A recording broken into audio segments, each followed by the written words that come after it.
അതാ അബൂബക്കറിന് സിദ്ദീഖ് റളിയല്ലാഹു അൻഹു ആ രണ്ട് ദ്വാരത്തിലേക്ക് കാല് നീട്ടി വെച്ചുകൊണ്ട് അതിനെ അടക്കുന്നു.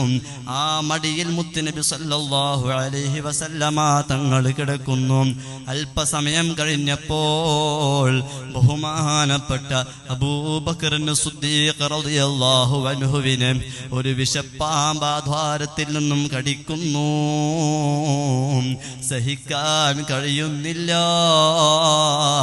എന്നിട്ടും അവിടുന്ന് ശബ്ദിച്ചില്ല, അവിടുന്ന് അനങ്ങിയില്ല. എന്തേ കാരണോ? മുത്തുനബി സല്ലല്ലാഹു അലൈഹി വസല്ലമ തങ്ങളാണ് മടിയിലുള്ളത്. തങ്ങൾ വിശ്രമിക്കുകയാണ്, തങ്ങൾ ഉറങ്ങുകയാണ്. എത്ര കാലങ്ങളായിട്ടുണ്ടാകും നേരെ ഒന്നുറങ്ങിയിട്ട്. ആ തങ്ങൾക്കൊരു ബുദ്ധിമുട്ടും ഉണ്ടാകരുത് എന്ന് വിചാരിച്ചുകൊണ്ട്, എന്ന് മനസ്സിലാക്കിക്കൊണ്ട് ബഹുമാനപ്പെട്ട അബൂബക്കറിന് സിദ്ദീഖ് റളിയല്ലാഹു അൻഹു അവിടുന്ന് ആ വേദന സഹിച്ച് അനങ്ങാതിരിക്കുന്നു. അവസാനം ആ അബൂബക്കറിന് സിദ്ദീഖ് റളിയല്ലാഹു അൻഹുവിന്റെ കണ്ണിൽ നിന്നും കണ്ണുനീരുറ്റി വീഴുന്നു.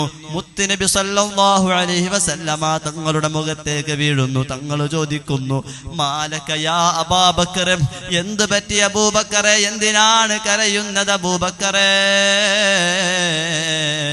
അബൂബക്കറിന് സിദ്ദീഖ് റളിയല്ലാഹു അൻഹു പറയുന്നു, ഓ നബിയെ, എന്നൊരു